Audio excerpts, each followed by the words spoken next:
Bonjour à tous et bienvenue dans ce nouveau podcast Made in Batman Legend, un battle qu'aujourd'hui consacré à un film animé. Et oui, il y a eu un film animé Batman qui est sorti récemment, le 19 septembre pour être précis, en digital, et le 18 septembre au Mexique uniquement.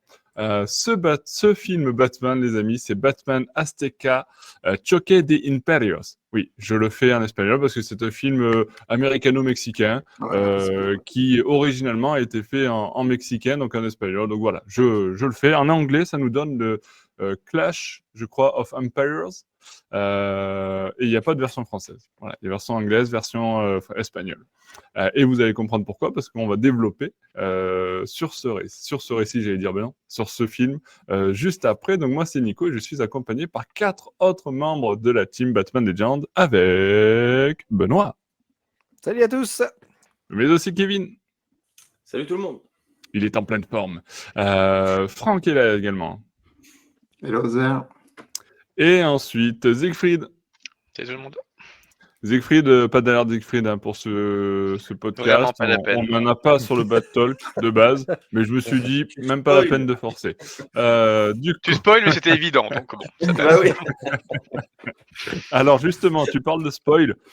Comme d'habitude, les amis, je vous propose de faire une petite introduction, une petite partie sans spoiler. Donc s'il vous plaît, pas de spoil sur le fait qu'à la fin... Non, je rigole. Du coup, pas de spoil. Et on fera une deuxième partie avec du spoil. Comme ça permet à tout le monde de regarder un petit peu les avis sur ce film, même sans l'avoir vu, et de revenir éventuellement plus tard, si vous avez la foi et le courage de voir ce film, ou l'envie tout simplement. C'est pas si mauvais que ça. Allez, on va pas vous gâcher le plaisir. Les amis, petit tour de table sur ce Batman Aztec. Pas confondre avec les pastèques, ça n'a rien à voir. Je sais pas pourquoi. Voilà. Du coup, ouais, non, merci. Je sais pas si ça va. Bravo. Je suis pas sûr. Petit tour de table. Tiens, Kevin, du coup, qu'as-tu pensé de ce film? Alors, assez brièvement, sans rentrer dans les détails. On rentrera dans les détails. Tu as compris juste après. Oui, alors j'en parle rapidement. C'est un film. Pour moi, c'est juste un film sympathique à regarder. Quand on a absolument que l'amour, rien d'autre. Quand on a absolument rien d'autre à regarder. Déjà, parce qu'au niveau des graphismes, déjà, c'est vrai que c'est pas terrible. Il y a certaines scènes où on voit que, franchement, même le design de certains personnages sont pas terribles, j'ai trouvé. Après, l'histoire reste quand même assez sympathique. Moi, j'ai adoré voir l'évolution du personnage principal. Donc, impossible de prononcer le prénom, je suis désolé. En mexicain, je suis désolé. Fais un petit effort, quand même. Yoyali Quatl. Voilà. Tu le fais mieux que moi, c'est pour ça. Mais sinon, voilà, j'ai adoré, du moins pour la première partie, ce changement où on découvre un peu ce Bruce Wayne, entre guillemets, qui va devenir... Non, c'est pas Bruce Wayne. Oui, entre guillemets, pardon, c'est vrai que j'ai fait les guillemets sur la vidéo. Yoyali Quatl. Ouais, voilà. Je l'appelle Bruce Wayne. Et voilà, on découvre en fait comment il va devenir Batman. Et il y a eu un air d'origin story, comme un peu le Batman Begins. Voilà, on découvre comment, qu'est-ce qui va se passer pour qu'il en arrive là, qu'est-ce qu'il va faire pour sauver pour sauver son peuple, tout ça. Donc ça, c'était assez intéressant. Sauf qu'il y a une autre partie où on découvre d'autres personnages. Et je trouve que c'était un peu trop, quoi. J'avais espéré ne pas voir ce genre de personnage. Je n'en citerai qu'un, c'est pour moi Double Face, par exemple. Voilà, on a une sorte Après, on sait que dans ce genre de récit, l'idée, c'est de transposer à fond tous les persos. On sait qu'on va le retrouver, non? C'est ça le problème, en fait. Je pense, pour moi, ils n'auraient pas dû faire ça. Ils n'auraient pas dû... voilà, ils auraient dû juste mettre ce Batman, et ça aurait été peut-être un peu mieux, je sais pas. Mais pour moi, ça a gâché quand même l'histoire, pour moi. Ouais. Voilà. Ok. Bah, tiens, Franck, pour toi, du coup, qu'as-tu pensé un peu de ce film animé? Alors, globalement, je dirais pas qu'il est mauvais, je dirais qu'il est inutile. Complètement inutile. Enfin, pour moi, ça a été une véritable purge. Vraiment. Ça a été un très douloureux moment à passer, à regarder. Il y a trop de choses, et en même temps, il y a pas assez. C'est vraiment, j'ai l'impression que c'est fouillis. Des fois, ouais, les dessins, les Si tu graphismes souhaites, sont... si tu souhaites te venger, sache que l'idée vient de Benoît. Proposer ce film pour le Batman. D'accord. Ah, merci. En plus, il est tombé dessus, il s'est dit tiens, vas-y, on va faire ça, vas-y. Ouais, c'est super, vraiment C'est un incroyable. film Ah non, génial, il est vraiment. incroyable. Après, j'avais, enfin, je l'ai enchaîné après Batman Ninja et Batman versus Yakuza League. Et, Je et l'ai pas vu. C'est mieux ou franchement, pas? Yakuza League, oui, c'est même Batman Ninja, c'est beaucoup mieux que Batman Azteca. On n'a pas choisi le banc, les amis. Non, mais c'est triste parce qu'en fait, en vrai, c'est quelque chose qui aurait vraiment pu apporter quelque chose. Et dans l'univers de Batman, ça aurait vraiment pu apporter quelque chose. Mais bon, on voit pas, c'est pas la partie avec les spoils, donc Non, c'est compliqué d'expliquer. Mais, mais on vraiment, rentrera en ouais, détail tout à l'heure, hein, t'inquiète pas. ouais, On va y venir. ouais. Vraiment, pour moi, c'est une grosse, grosse déception. Ok, Siegfried, pour Vraiment. toi? Pour moi, ce qui est le plus intéressant dans le film, c'est qu'il s'adresse au marché mexicain avec une vraie volonté d'être relativement fidèle quand même à la civilisation aztèque. Moi, j'avais commencé un mémoire à l'époque sur la civilisation aztèque, donc c'est une civilisation que je connais plutôt bien et j'ai vraiment apprécié la volonté de. Ah, tu vas pouvoir apporter ton regard sur ça, ouais. Donc, bon, évidemment, il y a beaucoup de soucis parce que disons que ça se pose aussi dans plein de débats très clivants au Mexique sur à quel point, comment représenter les Espagnols. Est-ce qu'il faut les représenter comme une force négative qui est venue détruire notre civilisation? Mais en même temps, les Mexicains d'aujourd'hui sont davantage des Espagnols avec quelques populations héritières des Mayas que les descendants directs des Aztèques. Donc, comment traiter un peu cet héritage entre colonisation et défense défense des autochtones. Donc voilà, ça s'est placé et ça a fait polémique hein, au moment de la sortie du film d'ailleurs, notamment Oui. au moment des premières bandes annonces sur justement comment traiter tout ce reliquat historique de façon complexe. Et on a un peu l'impression quand même que le film évite de faire des choix. Il y a deux, trois petites choses intéressantes au début. Une remarque toute bête, il y a Cortés qui explique qui arrive sur les plages mexicaines et qui explique au chef local, tiens, on vient découvrir de nouveaux mondes. Et le chef lui dit, bah, nous, on a toujours connu ce monde, il n'est pas nouveau pour nous.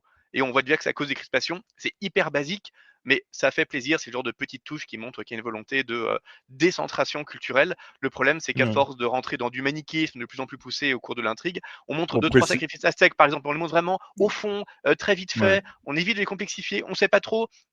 Au moins, on les montre pas comme quelque chose de négatif, mais on sait pas trop quoi en faire en termes de portée de symbole. On voit même pas les conquistadors se scandaliser des sacrifices parce que ça obligera à traiter le problème des sacrifices et du coup, vraiment, on essaie d'éviter tous les sujets et en fait, on rentre dans du manichéisme qui s'éloigne de plus en plus de l'historique au point où finalement ça ne raconte vraiment plus rien, ni sur les Aztèques, ni sur les Espagnols, ni sur la colonisation. Et bon, bah, c'est dommage, mais en même temps, bah, c'est le problème de mélanger quelque chose aussi fantastique que du Batman à une intrigue aussi teintée d'histoire. Donc, il y a des petites choses intéressantes, mais sinon, en termes de récit, j'ai trouvé ça assez médiocre. Bon, le personnage de Batman est vraiment nul. Ça serait à la rigueur, vous savez, enfin, cette espèce de Batman Incorporated où Batman va dans le monde entier rencontrer des Mm. pseudo-Batman qui ont tous une backstory moins bonne que celle de Batman.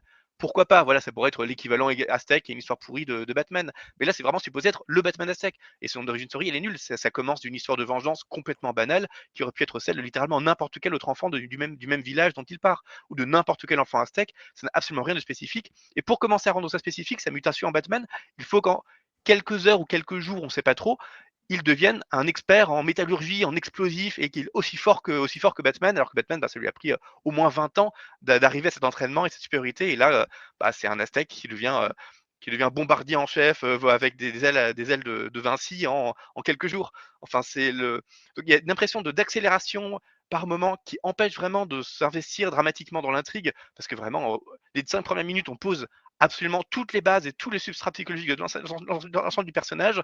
Il y a des personnages qu'on voit à peine et qu'on fait à peine évoluer, et à contrario, bah, comme vous l'avez dit tout à l'heure, y a une volonté aussi de faire entrer ça un peu au forceps dans un canon Batman, où chaque personnage qu'on voit doit être une espèce de transposition plus ou moins forcée d'un personnage de l'univers Batman qu'on connaît. Bon, j'ai vu là récemment que le bras droit de Cortez est supposé être Azrael.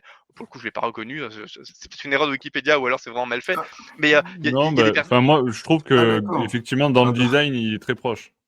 Ouais, mais Ouais, ouais. ça, je l'ai après, raté, ça. après, voilà, J'avais un doute, ouais. en termes de psychologie de personnage, ça marche pas du tout. On a une Oui, oui. Catwoman elle est évidente en tant que Catwoman, mais en même temps, elle n'a Attends, balance pas tout, hein. Balance pas- non, mais On avait dit pas de spoil. elle apparaît au bout d'une demi-heure du film. Enfin, sa première apparition est très rapide. Enfin, il y a des personnages qui apparaissent vraiment très rapidement. Il y a un personnage au contraire important qui apparaît au bout d'une heure seulement. Et en fait, on commence petit à petit à comprendre au fur et à mesure du film qu'en fait, le film ne finit pas. Parce que c'est juste peut-être une première partie d'une seconde partie qui n'est pas annoncée, qui n'est pas produite, qui n'existera peut-être jamais. Ce qui fait que du coup, vous n'aurez sans doute peut-être jamais la fin de cette histoire-là. Et bon, c'est extrêmement problématique parce qu'évidemment, c'est pas du tout annoncé dès le début. Et pendant la première moitié du film au moins, on croit vraiment que ça va être une histoire un peu autocontenue. Ouais, après Et le on finit par film découvrir que. le film se suffit à lui-même. Je veux dire, même si tu fais pas de suite, tu vois, on va dire que l'histoire principale, la trame principale, elle est conclue, tu vois. Elle est conclue par un. Enfin bon, Il y a un du gros coup, en fait, cliffhanger, quoi. on va Ouais, pas spoiler, mais Ouais, on va pas oui. spoiler, mais on y ça, reviendra tout à l'heure. ça se permet quand même de finir sur des cliffhangers qui remettent absolument en cause l'intégralité de ce qu'on a vu sur les méchants et sur les gentils. Enfin, du coup, c'est vraiment un film qui est là pour poser des bases sur une suite, notamment voilà des personnages essentiels, enfin qui semblent essentiels et qui sont créés littéralement au bout de 2 tiers de l'intrigue et qu'on ne voit pas vraiment évoluer par la suite. Donc voilà, il y a un problème, je trouve, de rythme entre des moments où vraiment ça s'accélère beaucoup trop et des moments où au contraire ça prend son temps pour ne pas raconter grand-chose. Tout ça avec une animation qui est effectivement un peu en deçà, mais en même temps, c'est un film DC Animation en direct ou DVD. C'est du même niveau que la plupart des films direct ou DVD de Warner Bros Animation, et c'est vraiment pas terrible. Et même musicalement, il y a une espèce de Alors on a le thème effectivement, il est sorti. Danny Elfman qui est inclus, qui est vraiment Ouais. on comprend pas. C'est même pas réorchestré à l'Aztèque ou à la mexicaine ou que sais-je. C'est vraiment juste le thème d'Elfman et le réalisateur du film a expliqué que c'était pour qu'on sente quand même que c'est Batman. Ah bah du coup t'as pas réussi à le faire sentir dans l'image, dans l'histoire, donc t'as dû mettre le thème d'Elfman pour ça alors que ça colle pas du tout. Voilà, il y a beaucoup de problèmes et la plupart de ces problèmes viennent du fait que ça veut absolument être un Batman et qu'en fait chaque comparaison avec ce qui est vraiment un Elseworld Batman lui est vraiment dommageable. Et c'est dommage parce qu'effectivement il y avait des trucs à faire. On aurait pu en faire un film gentil et divertissant parce qu'un Batman aztèque, pourquoi pas. En plus il y a une divinité aztèque extrêmement mineure et secondaire dans le panthéon mexicain. Enfin, il y avait quelque chose à faire, mais là ça tente tellement d'intégrer au forceps à la fois l'histoire mexicaine et et Batman, et de façon tellement maladroite et dramatiquement tellement maladroitement, et en termes d'évolution de personnages d'histoire, c'est tellement mal fait, mal écrit et peu soigné qu'en fait, on a juste l'impression d'une production opportuniste. C'est vraiment, tiens, on a fait un film pour le marché espagnol. Le marché espagnol va suffire à rentabiliser ça parce que c'est Batman en Espagne, et peu importe le reste. Et pour moi, c'est vraiment comme ça que je pourrais résumer la volonté du film, et c'est forcément assez triste. Ouais, d'ailleurs, tu parlais de la sortie en direct tout DVD ou digital, mais j'ai vu passer une info comme quoi le 18 septembre, donc juste avant, il est sorti dans quelques Cinéma en Espagne, ouais. Alors au Mexique, oui, tout à fait. confirmer l'info. Je suis pas sûr de cette info. Si, il est sorti dans les cinémas mexicains. C'est même une coproduction avec une Ouais, chaîne de c'est ça, distribution ouais. de cinéma mexicaine. Donc c'était le but, au contraire, justement, de le montrer dans les cinémas mexicains à la base. Ouais. Ouais. Et du coup, c'est Ouais. encore plus dommage. Vraiment. Pour moi, c'est Benoît, le t'as contraire. En entendu. voulant être respectueux avec le marché mexicain, en lui adressant un film, en fait, on lui manque de respect en faisant un sous-produit. Mais bon. Donc, exactement. Benoît, c'est le moment de justifier pourquoi tu nous as obligés à regarder ça et à en faire en bad talk. Hein. Ah bah moi j'ai vu un truc avec écrit Batman, j'ai regardé. Ouais, on fait tout ça, hein, on fait tout ça.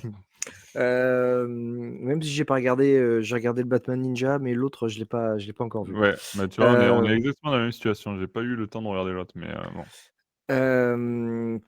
Globalement, je suis plutôt d'accord avec ce qui a été dit. Après, il y a 2-3 bonnes idées quand même, notamment sur les méchants, mais on y reviendra un peu plus tard. Je trouve qu'il y a 2-3 trucs qui m'ont un peu dit ah bon, fait soulever un sourcil.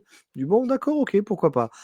On est d'accord que le personnage principal est le moins intéressant du film, ce qui est dommage, hein, puisque c'est quand même le héros. Tu veux dire Yoweli Quattle? Exactement, voilà. Donc je vais l'appeler Batman. Vous êtes pas joueur. Non. En plus, je l'ai vu en version en VO, voilà, sous-titré français. Donc je j'ai pas du tout fait espagnol en seconde langue, hein. J'ai fait italien et encore, je crois qu'à part ragazzo et ragazza, je me souviens de rien d'autre. Voilà, mon cerveau a fait reset là-dessus. Donc, j'ai envie de te dire, j'ai lu les sous-titres au fur et à mesure du film. La VO, je trouvais ça intéressant que ça ait été fait d'abord en espagnol. Après, bon, le film se regarde gentiment. C'est pas un chef-d'œuvre, c'est pas une grosse merde non plus. C'est passable. Ouais. Après, je voudrais dire une Effectivement. chose aussi, j'ai Vas-y, j'ai vas-y. oublié d'en parler, on n'en a pas parlé, mais la qualité sonore des dialogues est juste horrible, en fait. Vas-y, Moi qui développe. parle portugais et un peu espagnol aussi, il y avait certains trucs que j'arrivais à comprendre, mais la qualité sonore, il y avait parfois des grésillements, surtout quand le personnage de Double Face parle. On comprend absolument rien. J'ai trouvé que la qualité du son était extrêmement mauvaise. Il y avait ça Ouais, aussi. alors en plus, sachant que le personnage de Double Face dans le film, c'est Alvaro Morte, Oui, que vous avez croisé certainement dans la Casa de Papel, le Casa de professeur. Papel. C'est Cortez Le qui a professeur. Alvaro Morte, il me semble, non? Oui, c'est ça. Bah, c'est Double Ouais. Face. Ah Ah, oui, mais oui, c'est pardon, pour ça oui, que c'est pourri Oui, alors. Cortez, c'est double. ouais. Ah, Juste une aparté là-dessus, hein, c'est vous qui avez enchaîné sur la Casa des Papel. Qui c'est qui a aimé cette merde?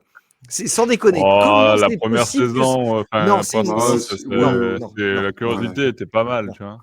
non.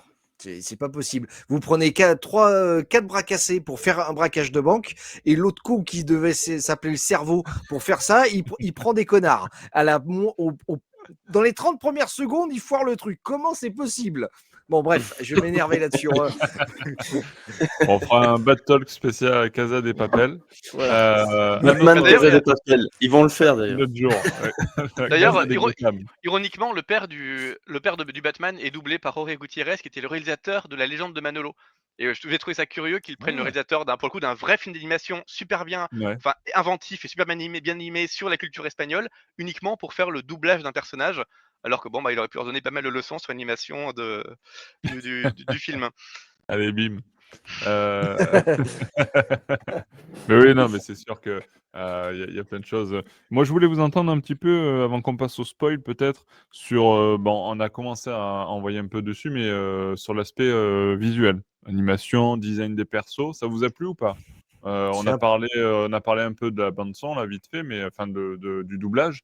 Mais pour ce qui est de l'animation et du design des personnages, est-ce que vous avez été conquis par cette interprétation de Batman et de ses congénères, on va dire?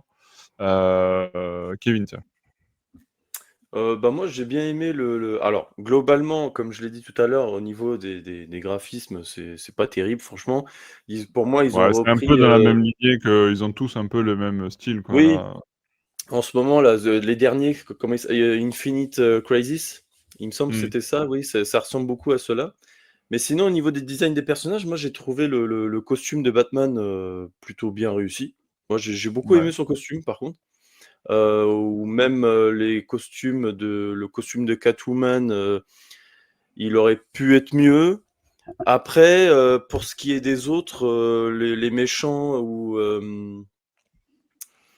bon là je vais pas spoiler, j'allais spoiler, hein, mais je vais pas spoiler. Ouh là! Mais Ouais, ouais, ouais. il y a certains vilains où j'ai trouvé que c'était pas terrible, quoi.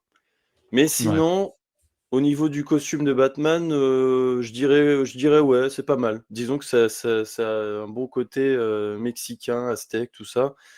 Et voilà. C'est juste lui qui m'a plu, sinon les autres vilains, je trouvais ça pas terrible, au niveau Ouais, des bah, on a personnages. parlé de Catwoman. Moi, je trouve que Catwoman est plutôt réussi aussi, mais Il est réussi, mais ça aurait pu être mieux, je trouve.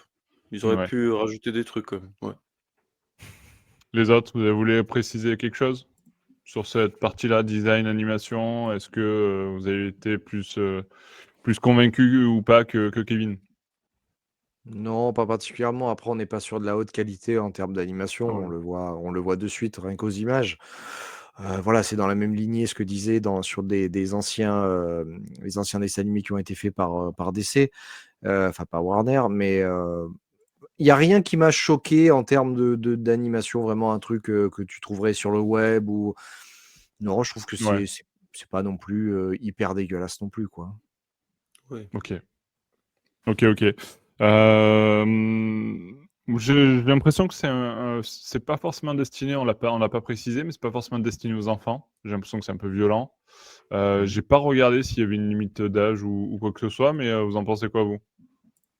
Je peux Bah, peut-être voir si je trouve ça comme info en direct, mais t'as quand même un peu des sacrifices, des trucs comme ça. Enfin, ouais, c'est Il y a, pour il y a ça. des Je pense que meurtres, quand même. c'est peut-être moins de 12 ans, non? Ouais, Quelque chose comme ça. je pense, ouais. Ouais, je dirais peut-être même, ouais, allez, peut-être même un peu plus quand même, parce il y a quand Ouais. même certaines scènes où il y a des sacrifices, il y a des enfants qui meurent à un moment donné. Bon, après, du coup, au Mexique, ils On le ont voit pas pas, dû mais l'interdire. Ils sont habitués, quoi. De suite. Ah non, c'est méchant. Je sais pas, j'arrive pas à voir. Ah ouais, ils mettent adulte. Il est noté. il est rated R, oui. Voilà, ah voilà, ouais, rated R, ouais, quand il même. est pour les adultes, ouais, effectivement. Ok. Ah ouais. Ce qui est normal parce que même les bagarres sont un peu gore, et puis bon, il y a Ouais, surtout c'est un peu violent. il y a surtout une scène un peu Il y a du dérangeante où sang. on suggère que toute une famille est sacrifiée volontairement, y compris un enfant. Donc bon, Mm, c'est Ouais, ouais.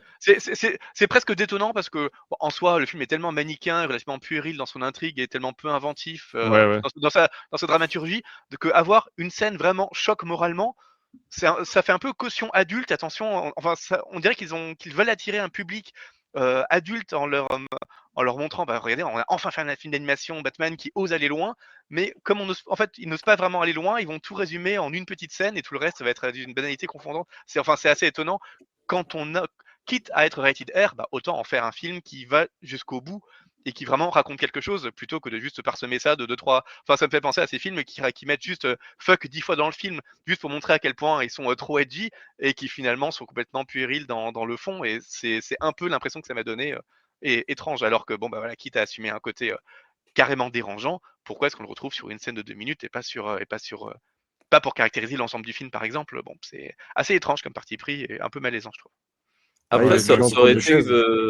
ça aurait été un peu compliqué de faire un film comme ça pour les enfants, parce que surtout à cette période-là, à cette époque-là, les sacrifices, tout ça, enfin voilà, ça aurait été un peu compliqué quand même, faire ça pour les enfants. Ouais, non, mais après, j'imagine qu'il y a des moyens de le faire aussi, mais c'est vrai que pour le coup, si vous avez prévu de le voir, bon, je sais pas, avec ce qu'on vous a dit en première partie, je suis pas sûr que si vous n'avez pas vu, vous allez vous lancer à bras perdu sur ce film-là, mais si vous avez prévu de le voir avec les petits, on va peut-être éviter. Mais bon. En tout cas, voilà un petit peu pour ce qu'on peut vous en dire pour cette partie no spoil. On va passer à la liberté totale d'expression. Vous avez senti qu'il y avait 2-3 spoils qui étaient borderline. Là, j'ai senti qu'ils allaient lâcher des trucs.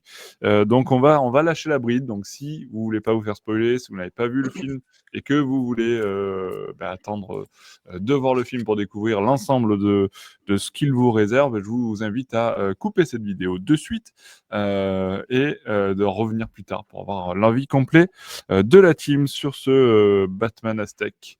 On peut donner la note du coup avant de passer au spoiler. Tu veux la note maintenant? Allez, on fait la note maintenant. Ça a du sens de la donner avant les spoilers. Ouais. On peut le faire maintenant. Alors attends, parce que du coup, je leur ai dit de partir, donc du coup, peut-être qu'ils l'auront pas. Revenez. Je ne sais pas si vous n'avez pas quitté cette vidéo encore. Attendez, juste une seconde. Je le mettrai, tu sais quoi, dans le plan de la vidéo, je mettrai les notes à tel moment.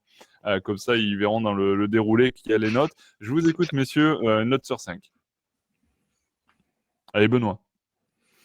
J'hésite entre 2,5 et 3 pour être gentil. Allez, je vais dire 3 pour être gentil. Allez, 3. Kevin. Ouais, j'allais dire 3 moi aussi. Allez, 3. Siegfried. 1,5. 1,5. Et Franck. 1,5 aussi, ouais. 1,5. Allez, moi je mets 2. Du coup, on est combien? On est 5. Ça nous fait une moyenne de 2,2. Donc on va dire 2. Ouais, on arrondit. 2 sur 5 pour ce Batman Azteca Choque de Imperios. Donc voilà, les amis, pour cette première partie, on passe maintenant au spoil. On va rentrer un peu plus dans le détail. Et en tout cas, on peut lâcher la bride. Plus besoin de se retenir. On peut dire qu'à la fin, il y a le pingouin qui arrive. Non, mais bon. Mais pour une fois qu'on peut vraiment dire Batman il meurt à la fin. Oui. Alors, Ah, Et en il meurt plus, pas vraiment, Batman, il meurt à la fin. Mais il meurt pas vraiment. Donc mais il bon, du revient. coup, il revient. Non, Voilà, mais c'est ça, il bon. revient. Il est revenu parce qu'il Oui, il a il entendu qu'il y revient. avait les notes. Il fallait attendre les notes. C'est Bref, pour ça. j'aimerais vous entendre, les amis, sur cette question simple. Ah, tiens, Franck, qu'as-tu pensé, toi, de l'évolution de notre jeune, non pas Bruce Wayne, du coup, mais de notre jeune Yoeli Coatl? Ouais, bah, c'est du déjà vu, hein. Ça, il y a, on va pas se cacher, hein. C'est vraiment télescopé, c'est accéléré. On ne sait pas vraiment combien de temps lui prend son entraînement. Euh, C'est vrai qu'à un Comme moment disait donné, je me suis dit, ça fait quelques jours, et puis quand tu vois l'évolution du gars, tu te dis, non, en fait, ça fait peut-être exactement, quelques c'est années. ça, c'est Tu ça. sais, tu Oui, sais pas ouais, trop, ouais. quoi. Ouais. Enfin voilà. Même tout ce côté-là aurait même pu être un peu plus poussé, parce que au début, le Bruce Wayne aztèque, euh, il, il- il est en plein kiff, hein, à l'arrivée des conquistadors. Il est C'est vrai. vraiment, enfin voilà, pour lui, c'est quelque chose d'extraordinaire. Et ça peut se comprendre, hein. Je veux dire, ils n'arrivent pas en mode Independence Day, on va tout raser. Ils arrivent, ils montrent patte blanche, ils font limite des courbettes, s'il vous plaît, on a faim, sauvez-nous et tout. Et voilà. Et le père qui a un peu plus d'expérience, il est à la fois réticent mais il se dit bon bah je vais quand même me, je vais quand même me faire aider par les dieux. J'ai perdu le mot que je voulais dire, mais enfin bref, me faire conseiller par les dieux. Oui, oui, Et, oui. euh, et en fait, Ah, il fait un peu comme nous, la on fait trempe, avec ChatGPT, quoi. exactement. Mais version Et Aztèque. voilà. Ouais, et puis, alors que c'est censé être le chef du village, euh, j'ai l'impression qu'il prouve rien. Le père, il est là, limite, en tant que spectateur. Alors que, Ouais, ouais, il subit un peu le d'après truc le peu sans. que je connaisse de cette civilisation, euh, les chefs de village, de tribu, avaient quand même, avec le prêtre, avaient quand même un sacré pouvoir, ne serait-ce en tant que guerrier. Alors attends, attends, Là, attends. Attends, attends. Justement, nous avons un invité spécial qui a travaillé sur les civilisations aztèques, et on peut peut-être lui poser la question. Siegfried, en direct de Mexico, nous rejoint. Siegfried, du coup, qu'est-ce que tu penses, toi, de ce côté-là? Est-ce que tu confirmes les dires de Franck? Pour moi, c'est une question de traitement du personnage. En l'occurrence, effectivement, il est un peu indécis. Il est partagé entre sa méfiance vis-à-vis des conquistadors et le fait qu'il peut pas juste appeler ses camarades du village à les assassiner parce qu'il a pas vraiment de preuves de leur méchanceté. Et comme on est dans un univers où on ne sait pas forcément si les dieux existent, parce que les seuls dieux qu'on voit, ce sont des visions du Joker, donc on ne sait pas exactement à quel point elles sont réelles ou pas. Bah, évidemment, il n'a pas de réponse. Il est en attente de réponse des dieux pour clarifier sa voix et lui ne parvient pas à les obtenir, donc il est dans un attentisme qui, moi, me paraît pas problématique. À la rigueur, j'ai eu plus de problèmes avec l'arrivée des conquistadors parce que on nous laisse un peu croire qu'ils viennent d'arriver au Mexique, mais en même temps, on apprend ensuite qu'ils ont en fait, ils ont déjà vu un peu le Mexique, ils connaissent déjà Tenochtitlan, ils savent exactement quoi chercher. Ils suggèrent même qu'ils ont déjà parlé à d'autres Aztèques, mais ils ont encore leur bateau. Enfin, on comprend pas très bien le statut d'arrivée. J'ai pas compris pourquoi ils n'ont pas fait le choix de soit c'est leur première arrivée, ils découvrent vraiment les Mexicains, soit au contraire, bah, ils ont déjà arpenté, ils ont déjà brûlé leur bateau et ça aurait même pu être un twist assez chouette de leur faire confiance et découvrir et qu'ils disent on veut juste découvrir un peu la ville et puis repartir et qu'on découvre ensuite après que en fait ils ont brûlé les bateaux parce qu'ils n'ont jamais eu l'instant de repartir. Enfin, il y avait des choses assez chouettes à faire de ce côté-là. Là, au contraire, et ça aurait pu justement instiller ce rapport de confiance-défiance et le renforcer, je trouve, soit d'en faire soit une première arrivée avec une découverte un peu plus innocente, soit au contraire cette arrivée beaucoup plus fourbe. Là, il y a une espèce d'entre-deux qui est pas clair et qui fait que spectateur lui-même se pose des questions plutôt que d'apprécier, de se laisser porter par l'histoire. Ça m'a davantage gêné. Et je trouve que justement, ça aurait pu intensifier aussi ce rapport avec ce village aztèque et le rapport un peu naïf qu'on a en tant que spectateur qui découvre avec les Aztèques cette arrivée des conquistadors. Ouais, Même, c'est vrai. ce qui aurait été bien aussi, c'est que les conquistadors, en fait, se transforment au contact des Aztèques et de toute cette or et tout, que ça leur monte à la tête. Ça aurait pu faire quelque chose de vraiment pas mal, mais on est vraiment dans un système où, enfin voilà, manichéen, hein, le bien, le mal d'un côté, les conquistadors, tous ceux qui arrivent, ils sont plus que mauvais. Il n'y a pas de juste milieu, hein, de toute façon. Voilà. Hein, et puis, comme on a dit aussi, les sacrifices, ça n'a pas l'air de déranger grand monde. Il n'y a pas de questionnement là-dessus. Ça sacrifie, ça sacrifie. Hein. De toute façon, on va les éradiquer, donc c'est pas. Pour le coup, c'est assez normal parce que Mais la question de sacrifice, elle est vraiment complexe dans l'histoire aztèque. Parce que souvent, pour les Aztèques, enfin, ça dépend des historiens, mais enfin, généralement, on considère que pour eux, le sacrifice, c'était une pratique normale de. En gros, c'est supposé aider les dieux à faire tourner la Terre. Et ils ont l'impression de sauver le monde par les sacrifices humains. Et ils voient pas forcément ça comme une forme ah ouais, de. ouais, non, mais Comme une forme de terreur. Mais justement, c'est difficile de problématiser ça parce que si on montre que les conquistadors sont horrifiés par les sacrifices, nous, ça nous met aussi plutôt dans la peau des conquistadors parce qu'en soi, en tant ouais, qu'être humain de culture chrétienne du 21e siècle, on ne soutient pas trop les sacrifices. Donc, soit il fallait le montrer d'un point de vue positif, soit valait mieux les passer sous silence. Là, je trouve qu'ils ont un juste milieu qui est relativement satisfaisant parce qu'on peut pas non plus vraiment montrer les conquistadors horrifiés par ça parce que sinon on rentre dans trop de nuances par rapport à ce que le film veut faire et le film ne veut pas être nuancé, le film veut vraiment que les Espagnols soient les méchants. Bon, je comprends ah ouais, ce point de vue. ils auraient pu aussi prendre un autre parti et considérer que les conquistadors, eux, voient les Aztèques comme des barbares. Il y a ça aussi qui Mais s'ils faisaient d'ailleurs, ça, il y aurait le risque que le spectateur leur donne raison. Parce qu'en voyant des sacrifices ouais, humains, oui, d'un point de vue chrétien qui condamne les sacrifices, on prend quand même plutôt le parti des gens qui sont contre les sacrifices que des gens qui sont pour le sacrifice. Donc sinon, il aurait fallu vraiment tout un échafaudage intellectuel du film ouais, pour nous oui, pousser à prendre le bah, parti des gens qui font les sacrifices humains. Et je pense que ça aurait été trop compliqué et trop demandé un film Batman.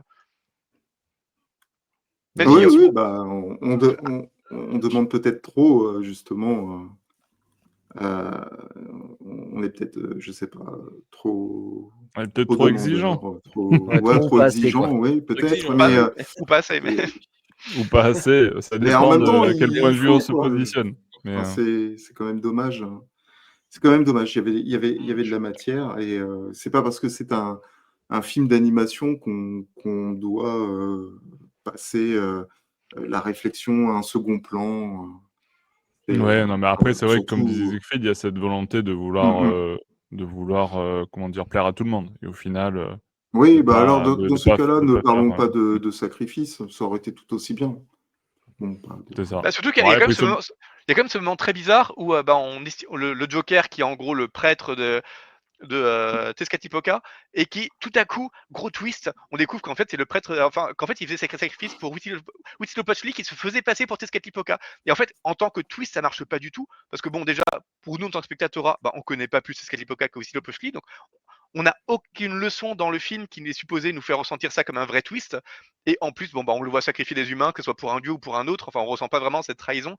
Et ouais. du coup, il y a une grosse maladresse qui peut-être présuppose une culture au public qu'on peut pas avoir. Parce que bon, à part les Mexicains, et encore je suis même pas sûr que les Mexicains soient si connaisseurs que ça d'histoire mexicaine, que nous, spectatorat occidental, on ressente comme un twist que attention, c'était pas Tezcatlipoca, c'est Huitzilopochtli. Je suis désolé, c'est un peu étonnant comme twist. Mais moi, il Ouais, m'a ouais, fallu 30 c'est, ouais. secondes pour me dire ah oui, en fait, c'était ce dieu-là. Mais ça marche pas dans l'intrigue. ouais, c'est parce que Ah, peut-être Ouais. Il y a eu 10-15 coupure de minutes avant, ils micro en parlent, chez mais Siegfried. 30 secondes, quoi. Vraiment, ils parlent des. Ah, on a perdu. ah, on a Ouais, perdu bon, on Siegfried. va retrouver Perdu Siegfried. On va Siegfried. retrouver Siegfried. Ne vous Mais ce que inquiétez tu pas. dis, ce que vous disiez sur le personnage principal un peu au début, là, ta question, Nico, Ouais. et on en parlait aussi en première partie, il est inintéressant dans le sens où c'est du copier-coller Batman. Donc ça n'a rien d'intéressant, hormis le fait qu'on ne sache pas quelle est la temporalité de son entraînement. Et d'ailleurs, c'est très confus.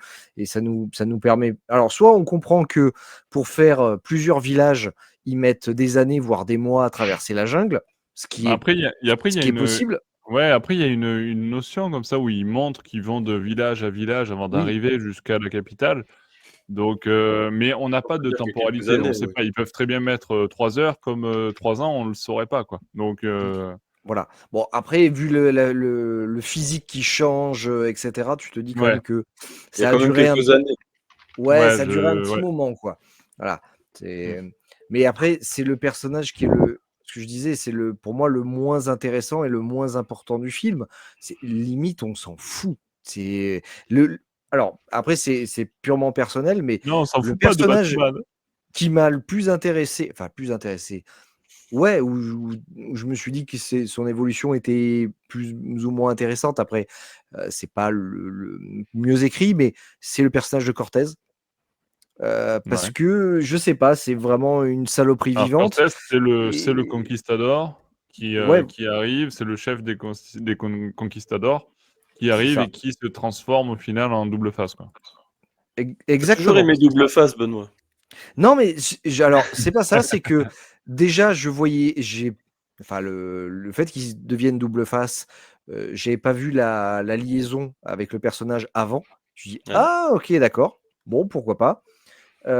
Azrael, par contre, je l'avais vu depuis le début avec les couleurs et tout. Pour moi, je me suis dit, ah, il va y avoir Ouais, il va y avoir un truc, graphiquement, ça se voit de suite, ouais. alors que pas trop finalement. Il avait un rôle très très secondaire. C'est juste une Il n'y brute. a rien eu de spécial. Voilà. Oui, après, c'est vrai Euh, qu'il n'y a pas de... Comme disait Siegfried tout à l'heure, au niveau du caractère, il n'y a rien qui transparaît d'Azrael. Ouais. Mais bon, voilà, Peut-être dans la graphiquement, suite. il a une grosse épée, il a une cape rouge.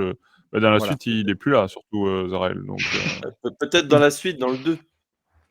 lui, il est mort. Il est C'est pas mort. possible. On sait jamais, on sait jamais. Ouais, il y a toujours un Batman, il revit, descendant. Batman, il Il y a revit à la fin, alors.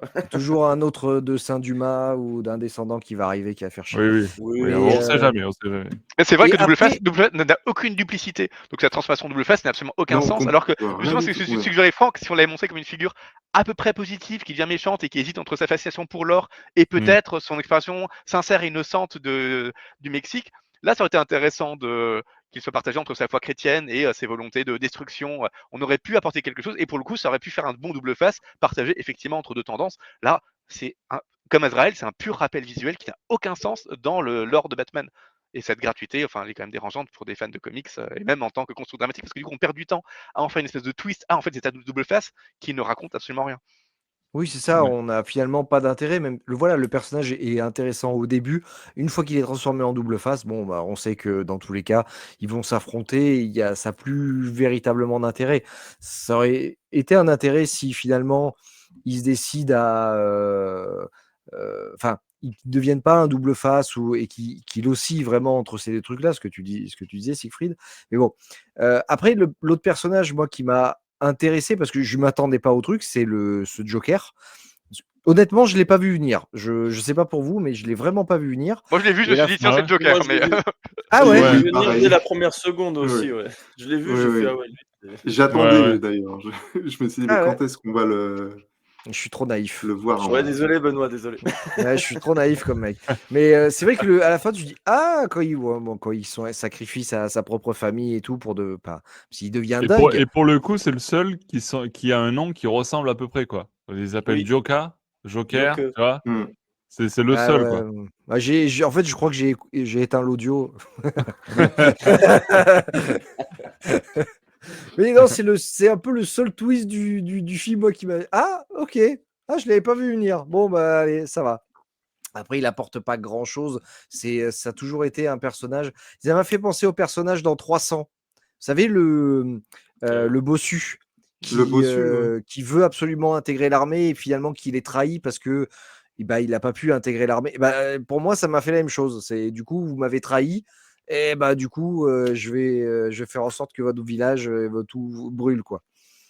Bah, surtout qu'il n'a vraiment aucun rôle. On essaie de faire croire dans le film qu'il a un rôle, parce qu'en fait, les Aztèques, en voyant tue le roi, croit que c'est un conquistador qui l'a tué, et du coup se révolte contre les Espagnols, mais les Espagnols voulaient déjà tuer les Aztèques, donc en fait ça change absolument rien. Enfin, on essaie de faire croire qu'il y a un impact dans l'histoire, parce que sinon on l'a montré pendant beaucoup trop de temps pour qu'il ait aucun impact, mais en fait, il n'aurait pas été là, l'histoire aurait été exactement la même. Bon, autre problème d'écriture, mais enfin, comme beaucoup. Mais c'est dommage parce que c'est le seul personnage qui a une vraie évolution pour le coup et qui est plutôt Oui, intéressante avec un vrai twist. Voilà, Il- comme on dit, ce seul moment de vrai malaise dans le film où on dit qu'il a quand même sacrifié toute sa famille qui était volontaire, mais elle était volontaire parce qu'elle croyait qu'il s'assassinait pour le grand dieu aztèque, alors qu'en fait il est sacrifié pour le dieu de la duplicité, de la tromperie aztèque, et donc il a sacrifié y compris un enfant, et puis on ne sait pas si c'est sa mère ou sa femme, enfin vraiment toute sa famille a un faux dieu. Évidemment ça ferait vriller n'importe qui. On pourrait presque se dire, faites un film sur lui en fait. Pourquoi faire un film sur complètement. Batman? Là, il y Complètement. a un vrai potentiel pour l'ensemble d'un film Mm, sur mm. un Joker aztèque. Mais c'est De là toute le façon, problème, c'est que pendant le film, il pensait déjà préparer le terrain pour la suite avec lui. Parce Ouais. qu'à la fin, on voit qu'il va faire une alliance avec le fameux double face. Et d'ailleurs, c'est même à la toute fin, quand voilà, dans cette image-là, on voit le Joker quand il se met à naître, on va dire. Moi, j'ai regardé le compteur, je me suis dit, mais il reste pas beaucoup là encore pour la fin. Enfin, voilà, comme tu l'as dit, Fried, on s'est dit, mais il reste pas beaucoup. Du coup, qu'est-ce qui va se passer ça va être rapide. Ben non, en fait, ils ont pensé déjà à installer quelque chose pour la suite. Et moi, c'est ce que je trouve hyper dérangeant, c'est ça. C'est pourquoi tu te concentres pas déjà sur l'histoire que tu as commencé. Et là, tu penses déjà à préparer le terrain pour la suite. Calme-toi, finis ton histoire tranquille et après tu lances le truc. Calme-toi, prends une C'est vrai que c'est tisane, ça, ce qui est un peu tranquille. dommage. Calme-toi, frère. Ah, mais c'est des one bad day, finalement. Si tu regardes bien sur ce C'est vrai. personnage du Joker, t'as un one bad day. Ouais. Sur le personnage de Double Face, c'est un peu pareil. Et après, Batman, bon, allez, bon, ok, tu as envie de faire jouer avec des chauves-souris et parce que, en fait. Voilà. Parce Ouais. qu'on est d'accord quand même que sur toute la moitié du film, jusqu'à sa transformation, c'est le dieu chauve-souris, il en a rien à carrer. Et c'est finalement la révélation du truc. Je sais pas. Honnêtement, je pense sincèrement que c'est un. Pourquoi pas faire un film Batman Aztèque, machin, sans déconner. Est-ce que, alors je connais pas énormément la culture mexicaine, ils ont pas des super-héros à eux, où ils auraient pu faire un truc sympa, un dessin animé avec leurs propres super-héros? Je pense que ça aurait été beaucoup plus intéressant, déjà pour Ouais, la montre, parce que ça existe peut-être, mais là, peut-être, effectivement, l'idée, mais c'était de développer ce prisme-là du Batman Aztèque alors à ce avec moment-là, DC et Warner. Après, je suis Donc, d'accord avec ce qu'a dit ah, Siegfried tout à l'heure, c'est fais rencontrer le vrai Batman avec un Batman local ah, de Batman Corp. Là, au après, moins, moi, tu avais une histoire un peu plus intéressante. quand je suis allé au Mexique il y a 2 ans, j'ai fait un grand tu circuit de l'as plusieurs croisé? jours. Non. Ils sont super fans de Batman, hein, j'ai l'impression, parce qu'il y avait beaucoup de monde avec, même sur les voitures, on voyait, il y avait des autocollants de Batman, des gens avec des t-shirts Batman. Je voyais vraiment beaucoup de monde qui étaient fans de Batman hein, là-bas. Et c'était des vrais D'ailleurs, Mexicains. Hein. ils ont fait de plutôt bons chiffres au Mexique parce qu'il y a une société qui est très américanisée, y compris en termes de pop culture, donc ça m'étonne pas trop qu'ils aient Mm. fait ce choix-là. Mais comme on l'a dit tout Ouais. à l'heure, le problème c'est qu'ils l'ont mal fait. Surtout, là, Oui. je suis assez d'accord sur cette histoire de chauve-souris. Bon, effectivement, son père faisait partie du culte de Tina Khan, qui est le dieu chauve-souris aztèque. Mais pourquoi est-ce qu'on n'a pas Ah, c'était une davantage question. Je voulais faire la Ah, question, le quiz à Benoît, parce qu'il me sorte le nom du dieu de la bah, chauve-souris, mais du coup, tu l'as donné. Mais justement, on aurait pu voir beaucoup plus d'images, on aurait pu voir comment l'image de ce dieu imprégnait vraiment toute la vie de son père pour que le fils ait envie de s'associer à ce dieu-là. Là, on a l'impression qu'effectivement, il n'a rien à faire de cette religion-là et on ne sait pas trop pourquoi il se tourne vers Tina Khan à la fin au moment de devenir un super-héros. Bon, cette imprégnation culturelle est Ouais, quand c'est vrai même que ça n'a pas faite trop un peu. de sens sur le coup, mais ouais. Alors que Après, Même, l'espèce de déesse Poison Ivy l'aide beaucoup plus que oui. le reste, par exemple. tu veux dire qu'il aurait dû devenir Ivy Man? Ouais, ou Swamp Thing, quoi. Enfin, je sais Non, pas, un mais truc, surtout, tu vois, il aurait dû ne rien faire, parce que Ouais. quand Poison Ivy arrive à la fin du film, elle démolit tout en 3 secondes et on se demande, mais Ouais. pourquoi vous aviez besoin Mhm. d'un Batman alors que Ivy, c'est littéralement une déesse et elle peut faire littéralement tout ce qu'elle veut, elle ne craint rien, elle peut tout détruire d'un coup. À quoi ça sert de la montrer en Deus Ex Machina alors qu'en tant que déesse, elle aurait pu être là depuis le début et tout faire toute seule? Et aucunement, on Ouais. suggère qu'elle aurait eu besoin de Batman, enfin, c'est extrêmement étrange comme intervention. les voies des dieux sont impénétrables. Ouais, c'est bien d'expliquer un peu dans un film quand même, malheureusement. Bon, après, effectivement, là, on parlait de Poison Ivy. Mais je trouve qu'il y a quand même 2-3 personnages là, on a critiqué sur le fait que la plupart ne sont pas forcément hyper bien représentés représente pas forcément hyper bien le personnage qu'on connaît de façon classique. Mais je trouve que Catwoman, pour le coup, elle reprend un peu les codes de Catwoman. Enfin, Jaguar Woman, pardon. Reprend bien, reprend bien le code de Catwoman. T'as pas dit son prénom, il faut dire son prénom, Nico. J'ai pas son prénom, j'ai Jaguar Woman, j'ai noté. Jaguara. Mais celui qui fait Alfred, attends, ça je dois l'avoir quelque part, son nom. Merde, je l'ai perdu. Donc celui qui fait Alfred, effectivement, je trouve qu'il représente plutôt bien le personnage aussi. Et pareil pour celui de Poison Ivy, on a déjà évoqué là tout à l'heure, mais je trouve qu'il y a quand même des persos qu'on reconnaît assez facilement, qui reprennent bien leur représentation classique, quoi. En même temps, on les reconnaît parce qu'on te hurle à la face. Oui, bon, bah c'est une femme qui est verte et qui contrôle les plantes. Oui, bon, merci, on a compris que c'était Poison Ivy. Est-ce que tu peux nous raconter qui nous fasse ressentir c'est Poison Ivy ou Catwoman? Oui, bah c'est une femme. Il y a ce côté contrôle des plantes, etc., phéromones et tout ce que tu veux. Double face, à part le fait qu'il ait un visage brûlé de moitié, je retrouve pas la dualité de double face, tu vois. Donc, mais c'est à peine mieux. Même Catwoman, on n'a pas de vrai background du personnage, alors qu'il est supposé être important dans la manière dont. Même pas du tout. On a quand même un Batman qui est supposé apprendre dans le film à ne pas se venger pour des motifs égoïstes, mais à lutter pour les autres. Et ça, on n'arrête pas de dire dans le film que c'est l'évolution qu'il a. On la ressent jamais, puisque de toute façon, son grand combat, c'est combattre Cortez pour se venger, ou combattre Cortez soi-disant pour les autres, mais en faisant exactement la même chose. Et c'est supposé être une évolution au contact de Catwoman, alors que comme on ne connaît pas le background de Catwoman et qu'elle n'a pas de psychologie particulière, à part que bon bah elle est plus ou moins à la fois égoïste au service du peuple, pareil, elle a une espèce de dichotomie qui n'est pas appuyée parce qu'elle n'a pas de psychologie. Bon, bah, ça ne peut pas marcher comme évolution de qui que ce soit. Et à part de te créer la figure, regarde, c'est une femme, elle est déguisée en félin, et c'est une voleuse, et en fait, elle est gentille. Oui, bon, c'est Catwoman. Est-ce qu'on peut raconter une histoire avec ce personnage-là maintenant plutôt que d'en faire la 15e apparition d'un personnage du Batverse qui n'a pas de psychologie? Bon, bah non, raté. Ce qui est d'autant plus étonnant qu'il y a une femme dans l'histoire mexicaine de cette époque-là qui est hyper importante, c'est la Malinche, c'est la traductrice de Cortés.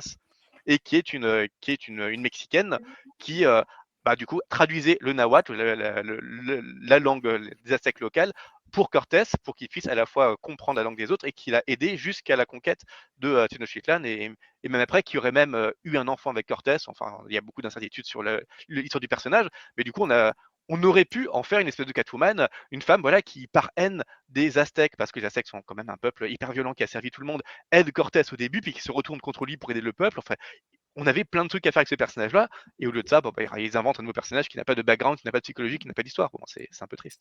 C'est pas Pocahontas, ça? Ah non, pardon. Non. Donc, en vrai, il y a quand même beaucoup d'influence de Pocahontas. Enfin, entre Radcliffe et Cortés, on voit quand même une filiation qui est assez frappante, je trouve, y compris dans son espèce de virilité coloniale. Bon, c'est un peu grossier, mais... Sinon, j'ai retrouvé le nom d'Alfred version aztèque, c'est Akatsin. Voilà. Il y a un A, quoi. Ouais, il y a un A, voilà. Non, mais après, les noms, effectivement, ils ont rien à voir. Hein. On a dit tout à l'heure pour Bruce Wayne, ça n'avait rien à voir. Et puis, Hernán Cortés, encore moins pour Double Face. Mais non, ils se sont pas trop embêtés avec ça. D'ailleurs, petit quiz, Benoît, quel est le nom du dieu chauve-souris? Non, tu sais quoi, je vais même pas faire l'offense de dire une connerie parce que je risquerais de vexer des gens qui parlent espagnol. Donc, non. Ah bah, c'est un nom, hein, c'est même pas de l'espagnol. Hein. Pardon. Portugais, pardon. Non, pourquoi portugais? C'est espagnol. C'est espagnol? C'est espagnol. Ouais. Oh, je sais plus entre espagnol et portugais là-bas, je sais plus ce qu'ils parlent. Ouais, voilà. Et voilà. Là, tu vas fâcher des gens. Voilà, là, je vais fâcher des gens. Là, tu fâches des gens, là. Oui. Je sais pas, la chauve-souris. Non, je vais dire une connerie. Oui, non, mais il a dit Siegfried tout à l'heure. C'est Tanakin Tinakan, mais en Tinakan. fait, c'est pas très exact parce que Tinakan en nahuatl, ça veut dire chauve-souris. Et en fait, le dieu chauve-souris, normalement, s'appelle Tlacatinacantli. Pardon, c'est compliqué à prononcer. Tlacatinacantli, qui veut dire l'homme chauve-souris. Et du coup, j'ai pas compris pourquoi Batman il l'appelle pas l'homme chauve-souris Tlacatinacantli plutôt que de l'appeler Tinakan qui veut se dire chauve-souris, qui n'est pas vraiment le nom de cette divinité-là. Bon, C'est con parce que Ouais. du coup, un détail. on n'a pas trop compris ce qu'a dit Siegfried parce que ça a coupé en même temps, ça a haché à chaque fois. Non, mais je crois que c'était compliqué. C'était compliqué. Après, moi, si j'ai un conseil à donner aux Aztèques, c'est de Changer mettre un de peu, de langue, mettre quoi. un peu moins de consonnes dans les mots. Ça sera plus simple. Non, mais je sais pas, Euh, faites un truc, parlez français ou anglais, mais faites pas chier, quoi. Ça y est. Et voilà, et voilà, et voilà. Oh là là, tout de suite, oh, Il ça aura y est, fallu ça y est, 50 ça y est. minutes pour qu'il y Voilà, arrive. ça y est, voilà. Et voilà. Euh, Bon, bref.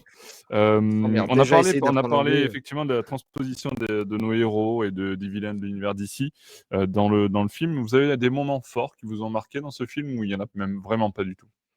La fin, quand le générique arrive, c'est vachement bien, hein. C'est vachement émouvant. Non, moi, ce qui m'a choqué, c'est l'arrivée du pingouin. Je me Ouais, suis dit, alors on peut en pourquoi parler. il... On peut Qu'est-ce en qu'il parler fout là, effectivement. lui? Alors c'est vraiment là. Alors toi, t'es juste avant le générique. Ouais. Ouais, moi, juste avant. Je me suis dit, qu'est-ce qu'il fout là, lui? Ça m'a choqué. Ouais, J'ai fait, ah oui. effectivement, c'est ce que disait Siegfried, c'est que bah, ça se termine sur un petit cliffhanger en mode il y a le pingouin qui arrive et qui va, régler les problèmes de Monsieur Cortés, visiblement. Donc ouais, non, c'est vrai, c'est vrai. Bon, c'est un événement marquant, mais qui n'aura peut-être pas de suite. Hein. Je sais pas Ouais. s'il y a un autre film qui sera prévu. Effectivement, eux le prévoient, se laissent cette porte de sortie, mais on sait pas trop. Pour toi, Franck, il y avait une scène qui t'a marqué? À part le générique et le cliffhanger de fin? Non, vraiment, non, vraiment aucune. Non, Non, non, non. C'est, non plus. Siegfried? que j'essaierai de regarder une troisième fois, mais non, déjà deux, c'était Ah oui, difficile. déjà 2, Après, ah oui, non, d'accord. t'es pas obligé de faire une troisième. Après, le podcast, il est Ouais, fini. la deuxième fois, je me suis dit, c'est pas possible, il y a forcément quelque chose qui va me dire, ah ouais, mais en fait, il est bien, j'avais pas vu ça et tout, mais en fait, non. Non, si, Ouais. la mort de la famille du Joker. Oui, ça, Ouais, c'est vrai que ça bascule. Hmm. Et là, scène, Il était déjà pas très net, mais il bascule encore plus C'est déjà pas net, c'est vrai, mais il, c'est vrai, c'est vrai. il Siegfried, toi, bascule tu veux encore plus dans la relever folie. une Si, scène. oui, c'est vraiment le. Ouais, je l'avais vu venir, hein, sans mentir. Hein. Je l'avais vu venir. Je me disais, enfin voilà, ça me paraît trop gros. Comme j'avais déjà repéré un tout petit passage où il parlait justement du dieu mensonge, du dieu menteur, je me suis dit, bon, bah, le Joker, quoi, ça va lui tomber dessus, quoi. Et Ouais. ça n'a pas loupé. Mais je pensais pas qu'il allait jusqu'à tuer sa famille, quoi. Ouais, oui, oui, Et, c'est un peu violent. Ouais. et je pense que vraiment, même ça, ils auraient pu aller encore plus loin, quoi. Oh, je te trouve Dans dur là quand même. l'après. Non, dans la folie de Finalement, l'après, non, mais vraiment. tu un film, R-rated, Bah oui, vas-y. vas-y, Le quoi. problème, c'est on l'a dit tout à l'heure, le film Lâche-toi. a le cul entre 2 chaises. Tu Mm, montres, il y a des scènes de violence qui sont limite hors champ ou dans le fond ou machin. Tu as la possibilité de le faire. Dans tous les cas, tu sais que tu as une limite pour pas atteindre tes films de moins de 18 ans, mais tu peux quand même montrer de la violence. Vas-y, fais-le, surtout qu'on sait très bien que c'est une ère, où il y en a de la violence et que le Batman pourrait très oui. bien être très violent. Justement, envers les conquistadors qui ont décimé vraiment des peuples entiers, enfin des villages entiers. Vas-y, fais-le, quoi. Pourquoi pas? Lâche-toi. C'était l'occasion de le faire. ouais, je suis d'accord. On peut, j'ai envie de dire, occasion manquée. Siegfried, du coup, toi, est-ce que tu as une scène qui t'a marqué dans ce film? Non, mais pareil, c'est la même scène. C'est la seule scène dans laquelle il y a quelque chose de complexe qui se passe pour l'un des personnages. Et bah, d'autant que Ouais. c'est la scène où on comprend aussi à quel point le Joker était aussi pas net qu'il était initialement, comme, comme on vient de le dire. Il était quand même sincère. Il croyait vraiment. Enfin, lui, Oui. il a vraiment des visions de Wesley Lopez qui lui dit scène après scène, tiens, il faut que tu fasses ça, là, il faut que tu dises au roi, attention, voilà, il faut accueillir les conquistadors parce que les conquistadors sont vraiment des dieux, c'est vraiment mes envoyés, il faut que tu les respectes. Et donc, lui, chaque fois qu'il fait un sacrifice, chaque fois qu'il parle contre Batman ou au roi, il pense vraiment être le porte-parole des dieux. Et donc il y a une vraie sincérité du personnage qui est assez forte, et avoir ce twist où tout à coup lui découvre, à défaut de nous, puisque comme je disais tout à l'heure, nous, que ce soit un dieu ou un autre, ça change pas grand-chose pour nous, mais pour lui c'est un vrai choc. Enfin, c'est un peu comme croire que vous vénérez Odin alors qu'en fait vous vénérez Loki.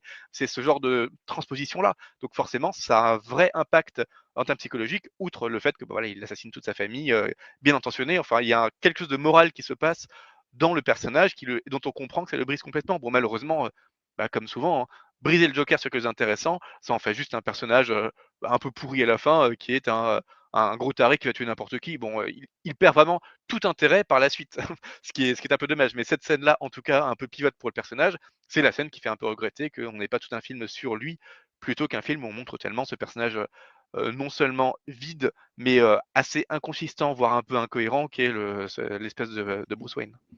Et par ailleurs, j'ai été assez marqué par tous les moments où on voit l'architecture aztèque, parce qu'il y a il y a un vrai respect de montrer Tenochtitlan tel que c'était d'après tous les plans qu'on peut avoir de la ville, et surtout de montrer vraiment toutes les couleurs, tous les bas-reliefs, là où on a des ruines blanches maintenant, et c'est un peu comme les ruines de la Grèce antique. On a l'impression que tout était d'une espèce de blanc marbre, alors qu'en fait, il y avait des couleurs partout.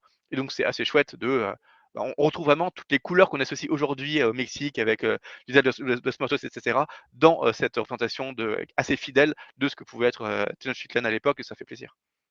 En plus, tu disais le plan de ce dieu menteur, finalement, tu le comprends pas à la finalité.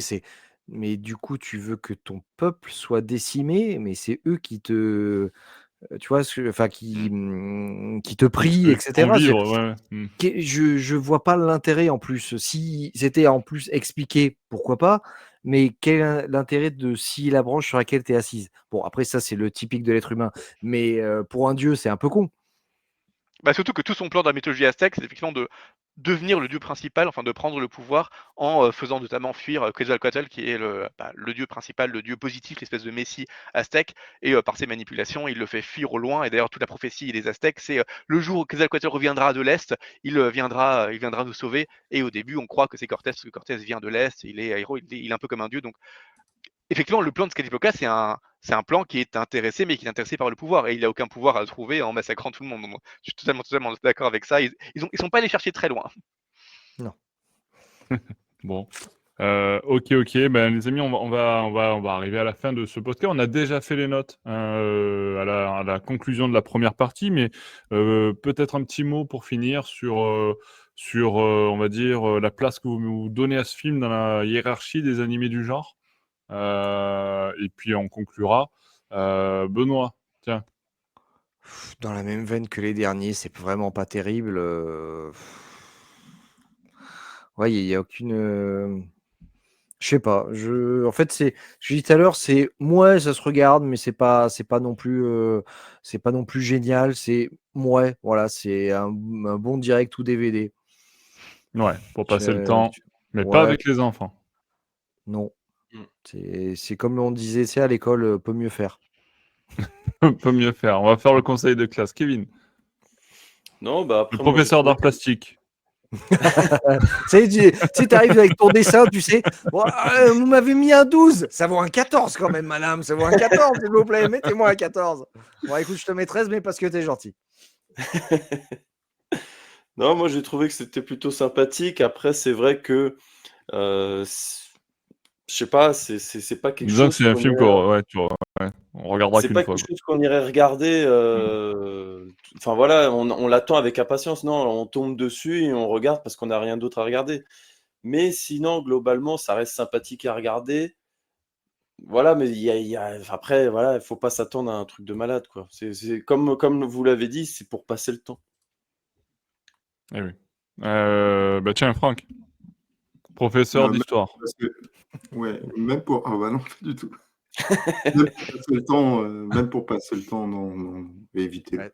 Attends, tu l'as regardé 2 fois quand même.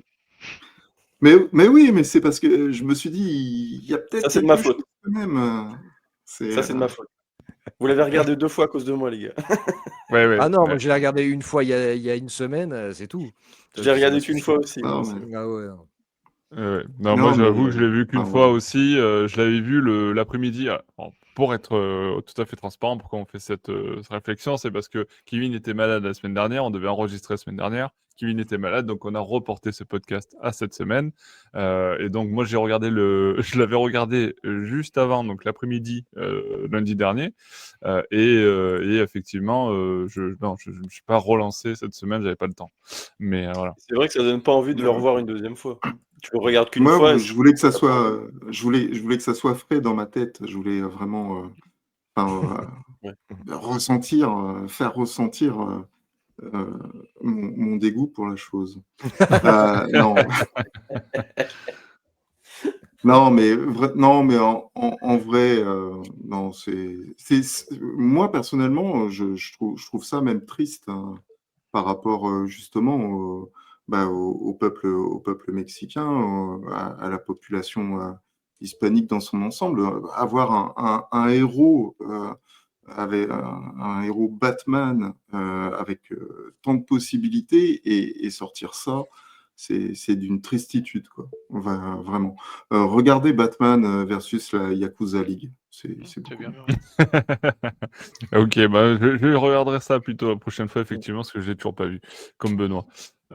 Siegfried, professeur de mathématiques.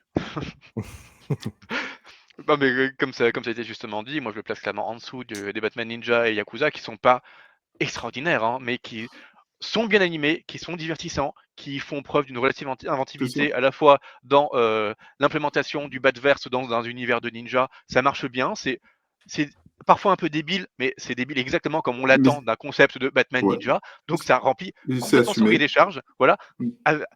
Ça colle aux attentes qu'on peut avoir. C'est animé vraiment tout à fait correctement et même parfois un peu plus que correctement. C'est bien. C'est des bons produits quand vous attendez à ce que vous allez voir. Et a priori, Batman Ninja, vous n'allez pas vous attendre aux années Kubrick. Donc c'est très bien. Batman Azteca, c'est moins bon que ce qu'on peut en attendre. Alors que vraiment, on m'aurait donné un simple Batman chez les Aztèques, au sens où Bruce Wayne dans une rue de ruelle de Tenochtitlan voit ses parents assassinés sous ses yeux, vous feriez exactement Batman au Mexique. Pourquoi pas? Ça aurait pu être un truc tout à fait moyen, passable, divertissant, et j'aurais pris. Là, chaque choix qui est fait pour le distinguer du Batman est moins bien que Batman. Même la mort de son père a moins d'impact. Ouais. Les évolutions du personnage ont moins d'impact que celle de Batman. C'est un mauvais sous-Batman. Donc forcément, c'est décevant. Et voilà toute l'intrigue, même si elle est sur des rails. Moi, j'aurais accepté encore une fois un Batman très classique, complètement sur des rails, mais dans une transposition aztèque avec 2-3 idées par-ci par-là. J'aurais pris. Là, en fait, chaque choix d'évolution de personnage, chaque choix d'implémentation du Batverse est paresseux ou médiocre. Donc forcément, ça aboutit à quelque chose qui, à mon avis, ne mérite pas du tout qu'on y perde une heure et demie. Et c'est dommage, parce qu'il y a une volonté de retranscription, au moins de fidélité à la culture aztèque, qui est plutôt chouette. Et voilà, encore une fois, moi qui ai vraiment étudié la culture aztèque, j'aurais aimé que ce soit le genre de produit qu'on voit, même sans forcément attendre sur la qualité de l'intrigue, au moins qu'on puisse voir pour se rendre compte un peu ce que c'est, familiariser un peu les gens avec ce qu'ont été les Aztèques, c'est pas mal. Mais là, en fait, le film est tellement pas bien, tellement paresseux et presque une insulte autant qu'on va vous faire perdre dans votre vie qu'il vaut mieux passer outre. Mais c'est vraiment triste. Ok, vous l'aurez compris les amis, c'est la fin de ce podcast. Merci à tous ceux qui ont eu le courage de nous écouter jusqu'au bout. N'hésitez pas, vous aussi, à nous partager vos avis, que ce soit dans les commentaires de cette vidéo YouTube, si vous êtes sur YouTube, ou alors sur Batman Legends ou sur nos réseaux sociaux. N'hésitez pas à laisser ou à lâcher, à ne pas confondre les deux mots, ne pas les fusionner. Votre petit pouce bleu si vous êtes sur YouTube, ça permet de nous aider, ça fait toujours plaisir. Et surtout, n'hésitez pas à laisser des commentaires, ça fait plaisir d'avoir vos retours également. On est curieux de voir si vous avez été, on va dire, emballé ou pas par ce film animé. Merci Benoît, merci Kevin, merci Franck, merci Siegfried pour votre participation à ce podcast. Et on se donne rendez-vous pour un prochain podcast qui sera un Bat Reviews, les amis, sur nos lectures du mois d'octobre. Alors, grande surprise, c'est qu'il y aura du Justice League version Mark Waid, ça fait longtemps. Il y aura surtout du DC Justice League avec Sonic. Oui, vous avez bien entendu, avec Sonic. Le petit hérisson bleu. Voilà. Le pire, c'est que ce sera peut-être mieux que Batman chez les Aztèques. Et ce sera peut-être mieux. Voilà, je préparais l'alerte Siegfried, je vous promets. Les paris sont pris.